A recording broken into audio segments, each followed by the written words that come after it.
Oi, turminha, tudo bem com vocês? Vamos para a nossa aula do quarto. Essa semana, né, um pouco diferente, nós teremos mais uma aula de língua portuguesa. Bora lá? Hoje nós falaremos, então, sobre poema e figura de linguagem. Antes disso, claro, teremos a correção do conteúdo da aula passada.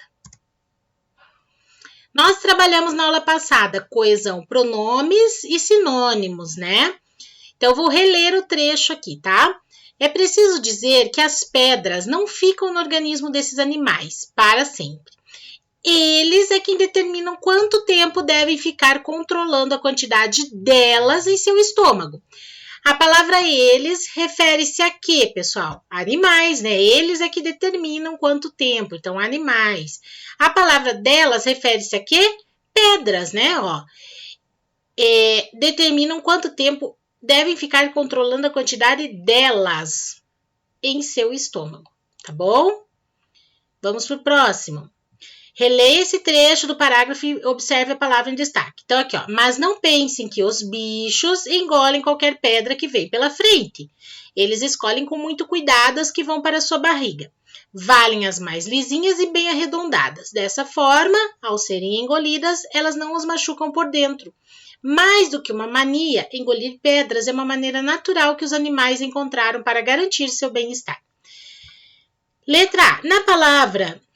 Que palavras do parágrafo estão substituindo a palavra bicho? Sublinhas no texto. Então, a prof deixou para sublinhar com vocês, tá bom? Então, todo mundo lá na página 28, a prof vai sublinhar aqui, tá? Deixa eu pegar a caneta aqui, ó. Então, quais palavras estão substituindo a palavra bichos? Então, a primeira ali, ó. Eles escolhem, aqui, ó. Eles escolhem com muito cuidado as que vão para sua barriga, né? Para a barriga deles, dos bichos. Valem as mais lisinhas e bem arredondadas. Dessa forma, ao serem engolidas, elas não os machucam por dentro. Mais do que uma mania, engolir pedras é uma maneira natural que os animais encontraram para garantir seu bem-estar. O seu bem-estar, tá bom? Então, são essas. Letra B, complete o quadro com as palavras sublinhadas. Todas essas palavras que você sublinhou, você vai colocar o que é pronome na coluna de pronome, o que é sinônimo na coluna de sinônimo. Sinônimo de bicho, de bichos, animais. Pronomes, todas as outras, ó. Ele, sua, os, seu. Tá bom? Letra C. Sob a supervisão do professor, leia em voz alta o trecho, trocando as palavras sublinhadas por bichos. O que você percebe com essa alteração? O texto, gente, ficou repetitivo, tá bom? Lembra que a prof falou na aula passada que usar os pronomes e os sinônimos torna o texto mais coeso, né? Mais lógico, evitando que ocorram repetições desnecessárias. O texto, quando ele é repetitivo, ele se torna chato, pesado, né, para a leitura. Quer ver? Ó, vou dar um exemplo aqui. Vou fazer esse exercício aqui, então, substituindo todas as palavras sublinhadas pela palavra bicho. Mas não pensem que os bichos engolem qualquer pedra que vem pela frente. Os bichos escolhem com muito cuidado as que vão para a barriga dos bichos. Valem as mais lisinhas e bem arredondadas. Dessa forma, ao serem engolidas, elas não machucam os bichos por dentro. Mais do que uma mania, engolir pedras é uma maneira natural que os bichos encontraram para garantir o bem-estar dos bichos. Gente, ficou terrível, né, essa leitura. Porque a pessoa que está ouvindo... Inclusive a pessoa que está lendo, mas mais a pessoa que está ouvindo, ela não consegue entender, ela não vê coesão, né, nesse texto, ela não vê lógica, ela não consegue compreender o que o texto quer dizer. Por quê? Porque eu fico repetindo a palavra bichos várias vezes no texto, então a gente tem que cuidar com a repetição de palavras. Então, quais são as opções que nós temos? Usar os pronomes, né, seu, o, sua, eles, elas, né, ou sinônimos, né? No caso aqui, para não colocar bichos novamente lá embaixo, no texto foi colocada a palavra animais, tá bom? Que é sinônimo de bichos, tá? Concordância verbal, lá na página 29. Releia as frases e observe as formas verbais destacadas. Então, aqui nós temos, ó, Eles escolhem com muito cuidado as que vão para a sua barriga. Então, a palavra escolhe. Frase 2. Os gatos, por exemplo, se lambem para limpar o pelo. Então, a forma verbal aqui, ó, lambem. Letra A. Sublinhe os agentes dessas ações. Então, gente, a prof vai sublinhar aqui para vocês os agentes. O que são os agentes, né? A palavra mais importante ali, né? Quem está fazendo essa ação. Então, aqui, ó, vou sublinhar. Eu vou até apagar aquele ali, ó, para que não dê confusão, tá? Na hora de vocês... Ai, como que você vai apagar, prof, com marca-texto, né? Pronto. Agora a gente consegue fazer certinho, tá? Então, vamos lá. Sublinhar a palavra. O agente dessa ação, ó. Então, quem escolhe? Eles escolhem. Então, eles é o agente dessa ação. Quem se lambe aqui, ó? Os gatos. Então, aqui, ó, eu vou sublinhar tudo, tá? Os gatos. Então, pronto. A primeira, ok. Faça uma flecha ligando os agentes às ações, ó. Então, aqui, ó, os agentes são eles. O que eles fazem? Eles escolhem. Então, essa é a ação. Agentes, os gatos, o que eles fazem? Se lambem. Tá? Então, a B, ok. Letra C. Circule a palavra mais importante, o núcleo dos agentes das ações. Então, a palavra mais importante aqui, ó, eles, né, que é o agente. E aqui, gente, gatos, tá bom? É a palavra mais importante, ok? Letra D. Então, a letra C, ok. Letra D. Complete a tabela copiando os números dos agentes das ações nos espaços adequados. Então, o que for pronome, você vai colocar nessa coluna, o que for substantivo nela. Preenchendo com os agentes das ações. Então, qual agente da ação, ó? Muitas pessoas tiveram dúvida. Qual agente da ação da frase 1? Eles, não é? Eles é um pronome ou um substantivo? Pronome. Então, tá aqui, ó. Tá? Na frase 2, qual agente aqui, ó, da ação? Gatos, né? Gatos é um pronome ou um substantivo? Substantivo, então ele vai aqui, tá bom? Letra E. Os agentes das ações estão no singular ou no plural, ó? Eles, gatos, no plural, certo? Letra F. As formas verbais estão no singular ou no plural? As formas verbais, ó, escolhem, lambem, no plural. Claro, né, gente? Para que ocorra concordância verbal. Eu tenho que concordar aqui, ó, o pronome, o substantivo, que seja, né, o agente da ação com o verbo. Então, se o agente da ação está no plural, o verbo também tem que estar no plural, tá bom? A forma verbal tem que estar no plural, porque senão não ocorre a concordância verbal, como a prof explicou aqui. O verbo tem que concordar com o sujeito, né? Que é o agente da ação. Então, qual é o sujeito, o agente da ação aqui? Eles. Então, eles é plural. Então, escolhem, que é o verbo, a forma verbal, tem que estar no plural. Eu não posso colocar assim, ó, eles escolhem, né? Eu não vou ter concordância verbal. Então, o sujeito e o verbo tem que concordar entre si, tá? Então, eles escolhem. Gatos lambem, tá bom? Gatos não lambe no singular. Gatos lambem no plural, tá bom? Página 30. Sublinha os sujeitos das formas verbais em destaque nas frases. Então, vocês vão sublinhar. Ai, a prof voltou aqui, peraí. Então, vocês vão sublinhar lá os sujeitos, tá? Desse primeiro, a letra A. Quem é o sujeito aqui? Quem que exerce funções úteis? As pedras. Então, sublinha as pedras.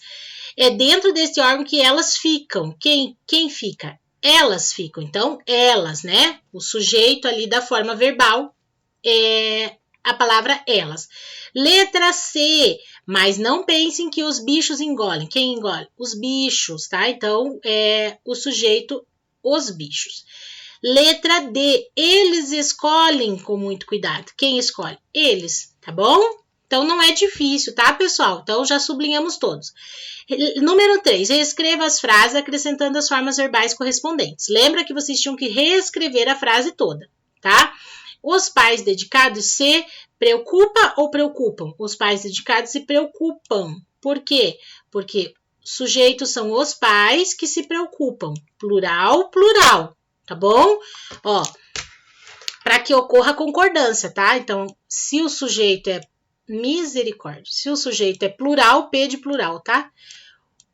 A forma verbal também tem que ser no plural para que haja concordância verbal. Letra B, Maria e suas primas para escolher a que filme assistir. Então, Maria e suas primas discutem, ó, discutem. Por quê? Porque é mais de uma pessoa. Maria e suas primas discutem, plural, para escolher a que filme irão assistir, né? Porque não é só ela sozinha, não é ela que irá, elas irão. Letra C, os livros que indicados pela escola, excelentes. Então, os livros que foram indicados pela escola são excelentes. Plural, tá? Letra D. Da cidade da Ana, as famílias de Antônio e Roberto. Então, da cidade da Ana vieram as famílias. Quem veio? As famílias. Então, as famílias, plural, vieram, né? As famílias de Antônio e Roberto, tá? Letra E. Meu pai e eu, minha tia em Belo Horizonte. Então, meu pai e eu visitamos. Por que não é visitei? Porque não fui só eu, foi eu e meu pai, plural. Meu pai e eu visitamos minha tia em Belo Horizonte. Letra F, a professora do meu irmão, um trabalho para ele fazer em casa neste fim de semana. A professora do meu irmão passou, né? A professora do meu irmão não passaram. A professora do meu irmão passou, porque é singular. A professora passou. Tá? Um trabalho para ele fazer em casa neste fim de semana. Não é difícil, só tem que atentar para essa regrinha. Sujeito, agente da ação no plural, a forma verbal no plural, tá bom? Assim, existe a concordância verbal, tá? Página 31, gente. Complete a frase no balão de fala. Para isso, você deve prestar atenção aos verbos do quadro, aos pronomes pessoais da frase e ao tempo em que elas ocorrem, as ações. Então, de manhã, né?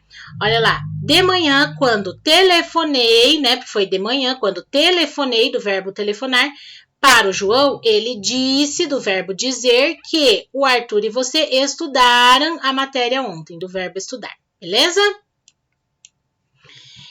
5. Relacione as colunas considerando a concordância entre o pronome pessoal e as formas verbais, tá? Então, a prof já tinha feito esse primeiro aqui, ó. Divulgou curiosidades sobre a alimentação de alguns animais, ó. Letra C. Ele ou ela divulgou, né? Ó, singular, singular.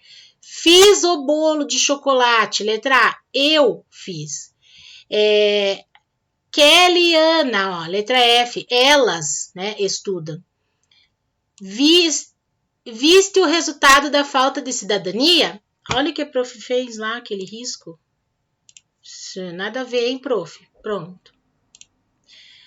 Então, vamos lá. Viste o resultado da falta de cidadania? Tu viste, tá? Singular. Caminhamos a tarde toda no parque, ó. Caminhamos. Nós caminhamos, plural. Lestes o livro do bimestre? E vós lestes o livro do bimestre, tá bom? Então, aqui, ó, ficou desse jeitinho, tá? Consideramos a concordância entre o pronome e as formas verbais. Beleza, gente? Vamos para a nossa atividade de hoje. Poema. Os textos de divulgação científica, que foi o que a gente viu, né? Nas aulas anteriores, têm a finalidade de lançar um olhar científico para o mundo. Ou seja, possibilita o leitor a observar o mundo sob a perspectiva da ciência. Já os textos literários ajudam o leitor a lançar um olhar muito diferente, mais pessoal para o mundo. Então, vamos ler o poema aqui do Arthur Nestrovsky. Pedra.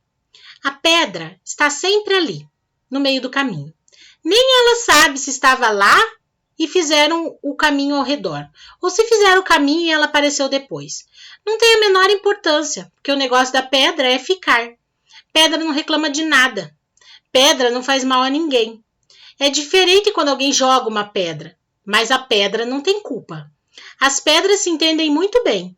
Toda pedra vem de outra pedra maior, que vem de outra maior ainda. Quer dizer, toda pedra é um pedaço de pedra. Isso tem a maior importância para a República das Pedras. Declaração Universal do Direito da Pedra. Um pedaço de pedra é uma pedra, tá? Gente, vamos ver aí as atividades em relação a esse poema, tá? Compare os versos iniciais desse poema com os versos do poema de Carlos Drummond de Andrade. Lembram do poema? No meio do caminho tinha uma pedra no meio do caminho, que a gente fez uma atividade bem bacana antes da pandemia, em sala de aula ainda. Então aqui, ó, vocês vão comparar os versos iniciais, ó, desse aqui do Arthur com o poema aí do Carlos Drummond de Andrade. Do Arthur, a pedra está sempre ali, no meio do caminho. Drummond, no meio do caminho tinha uma pedra no meio do caminho. Letra A, é possível dizer que o poema Pedra está relacionado com o poema No Meio do Caminho? O que vocês acham? Vocês acham que sim ou que não? Gente, tá óbvio, né? Letra B, o que a pedra está representando em ambos os poemas? O que ela está representando? As dificuldades humanas, a falta de conhecimento sobre a natureza ou a falta de compreensão entre as pessoas? Número 3, releia agora uma frase do texto de divulgação científica. Voltando lá no nosso texto dos bichos, ó. Mas tem bicho com hábitos ainda mais intrigantes, como comer pedras. Nesse trecho e nos poemas, a palavra pedra tem o mesmo sentido? Nos poemas, tanto do Drummond quanto do Arthur, e nesse trecho do texto científico, tem o mesmo sentido? A palavra pedra? Será que tem? Vocês vão escrever aqui mesmo, tá? Explicar a resposta de vocês aqui mesmo, tá bom? Nessa página do livro. Nos textos de divulgação científica, predomina o uso de uma linguagem denotativa. O que é a linguagem denotativa? Ó, vai marcar aqui, marquem no livro de vocês também, tá? Pode marcar aqui, passe o marca-texto em toda essa parte. Ou seja, aquela que exprime o sentido mais usual da palavra. Já em textos poéticos, é comum a predominância de uma linguagem conotativa. Ou seja, aquela que exprime o sentido figurado de algumas palavras, né? Por quê? Para usar a criatividade, dar mais expressividade às palavras e ao texto. Então, linguagem denotativa é aquela que exprime aí o sentido mais usual de uma palavra, né? E linguagem conotativa exprime aí um sentido figurado, né? Mais criativo, mais expressivo dessa palavra, tá bom? Figuras de linguagem. Figura de linguagem. Releia esses dois versos. Nem ela sabe se estava lá e fizeram o caminho ao redor, ou se fizeram o caminho e ela apareceu depois. O pronome ela está substituindo qual palavra? Fácil, né, gente? Letra B. Qual é a ação atribuída à pedra? Lembra da concordância verbal, do pronome, do agente de ação? Qual é a ação que está sendo atribuída à pedra?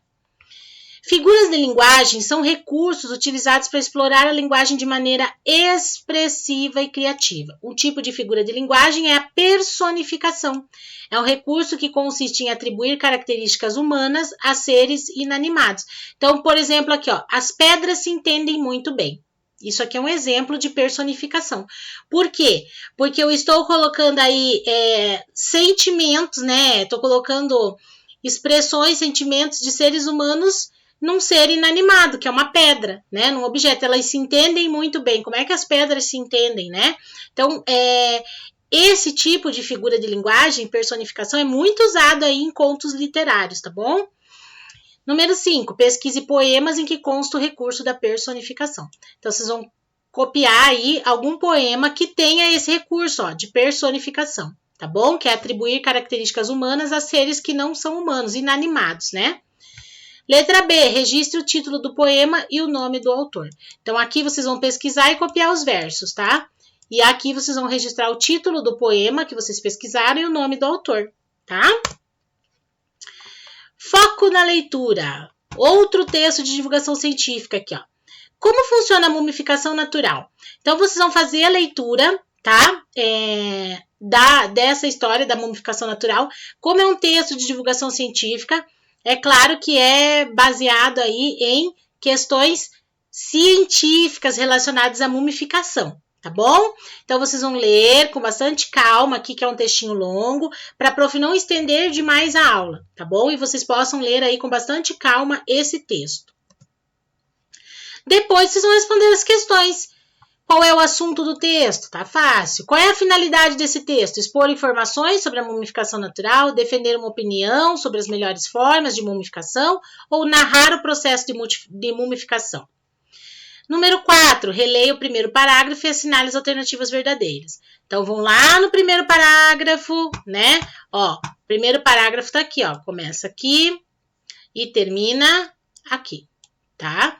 Que aqui já é o próximo parágrafo, tá? Segundo, terceiro, quarto, tá? Aí vocês vão responder aqui o que é verdadeiro e o que é falso, tá bom? Então, são assinalar só as verdadeiras, na verdade. Número 5, leia atentamente essa expressão, mumificação natural. O uso do adjetivo natural especifica o tipo de mumificação, né? De que tipo de mumificação trata o texto? Qual é o tipo? Esse tipo de mumificação se opõe a outra? É contrária a outro tipo de mumificação? Gente, leia o texto com bastante calma, dá para responder bem tranquilo, tá? Número 6. O segundo parágrafo do texto informa as condições para que ocorra a mumificação natural. Levando isso em consideração, responda. Qual é a função do terceiro, do quarto e do quinto parágrafos, tá? Então, vocês vão aqui, ó, resumir qual é a função aí desses parágrafos. Terceiro, quarto e quinto. Número 7. Qual é o alerta feito no último parágrafo? Então, lá no último parágrafo, vou voltar aqui, ó, no último parágrafo, é feito um alerta. Qual é esse alerta? Tá bom? Então, tranquilinho, tá? Por hoje é só, galerinha, tá? Eu acho que tá bem tranquilo de responder. Para as próximas aulas aí, tanto de língua portuguesa, matemática, enfim, a prof falou alguma coisa relacionada à série, vai ser uma surpresa que vem aí. A prof tá trabalhando aí numa outra ideia, tá? Para que vocês entendam melhor aí os exercícios, tá? E a prof vai dar mais detalhes lá no nosso grupo do WhatsApp, tá bom? Deixa a prof aumentar aqui para me despedir de vocês. Então é isso, finalizamos o nosso quartou, né? Com um gostinho diferente essa semana. Com gostinho de língua portuguesa. Espero que vocês tenham entendido. Caso não tenham entendido qualquer questão ou conteúdo exposto nessa aula, por favor, mandem mensagem no Zap para a prof, tá bom? Um beijo. Fiquem com Deus e até a nossa aula de amanhã, as nossas aulas, né? Amanhã nós temos matemática e a nossa aula ao vivo, a nossa aula tecnológica, tá bom? Um beijo. E tchau!